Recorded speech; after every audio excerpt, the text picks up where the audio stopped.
2014 నుంచి 19 వరకు ఎంత నాశనం చేశారు. జగన్మోహన్ రెడ్డికి అప్పులు పెట్టి FRBM కంటే అప్పులు ఎక్కువ ఇచ్చి పేకాడిచ్చి రాష్ట్రాన్ని నాశనం చేసింది వాళ్ళు కాదా?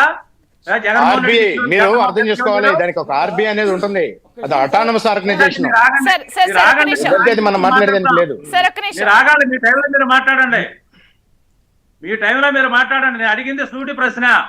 14 సంజీవ్ రెడ్డి గారు ఒక్క క్షణం నమస్కారం పెడతాం సార్ నమస్కారం పెడుతున్నాము సార్, మీ కాళ్ళు పట్టుకుంటాం. మళ్ళా మమ్మల్ని మీరు ఒడ్డును కూర్చొని ఒక బుట్ట నిండా రాళ్ళు పెట్టుకొని మీకు పని తీరిక పని పాట పెట్టడానికి ఏవి లేవు కాబట్టి మీరు రాళ్ళు ఎత్తుంటే మమ్మల్ని చంపకండి. చంపి 5 సంవత్సరాలు రాష్ట్రాన్ని సర్వనాశనం చేయించారు.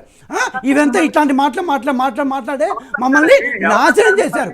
మళ్ళీ దండం పెడతాం, నమస్కారం పెడతాం, ఇంకొకసారి మమ్మల్ని నాశనం చేయకండి. ఇట్లాంటి మీ ఇదేం పోయా 100 మాటలు పార్లమెంట్లో మాట్లాడారు, అన్ని చేసింది మీరే. దమ్ముండండి సార్, రాష్ట్రాన్ని విభజించింది మీరు, రాష్ట్రాన్ని విభజించింది కాంగ్రెస్ పార్టీ, రాష్ట్రాన్ని విభజించింది కాంగ్రెస్ పార్టీ. ఏం మాట్లాడతారు మీరు? తలుపులు మూసేసింది ఎవరు? తలుపులు మూసి రాష్ట్రం విభజించింది ఎవరండి? అన్నీ చేసి మళ్ళీ ఇవాళ ఒక్కొక్క రాళ్ళు వేస్తారా? ఎందుకు సార్? ఏదో కాస్త బతుకుతున్నాం ఇట్లా. ఒక రాష్ట్రం మళ్ళీ మా చేతికి వచ్చింది, మళ్ళీ మేము డెవలప్ చేసుకోవాలనుకుంటున్నాం. మళ్ళీ మీరు రాళ్ళు వేస్తూ కూర్చొని మీకేం పని పాట లేదు కాబట్టి రాళ్ళు వేస్తుంటే ఉండే ఓపిక మాకు లేదు. మీరు ఓడిపోయారు, మీరు దేశంలో ఓడిపోయారు, రాష్ట్రంలో కూడా ఓడిపోయారు. మీరు మాట్లాడడానికి ఇప్పుడు అర్హత లేదు. ఏంది ఇంకా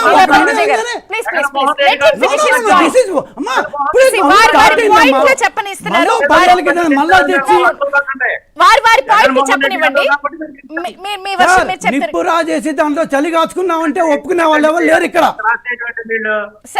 నిప్పు రాజేసి దాంట్లో చలి కాచుకోవద్దు దయచేసి. ఆంధ్రప్రదేశ్ వాళ్ళు సమితులు కాదు, ఆంధ్రప్రదేశ్ ప్రజలు సమితులు కాదు. మరొక పాయింట్ అడుగుతున్నారు, మారిటోరియం గానీ అప్పుల విషయంలో మాఫీలు చేస్తారా? చల్లని చేసి 10 ఏళ్ళ పాటు మనం చచ్చిచ్చేది. సంజయ్ రెడ్డి గారు ఫినిష్ చేయండి మీ పాయింట్.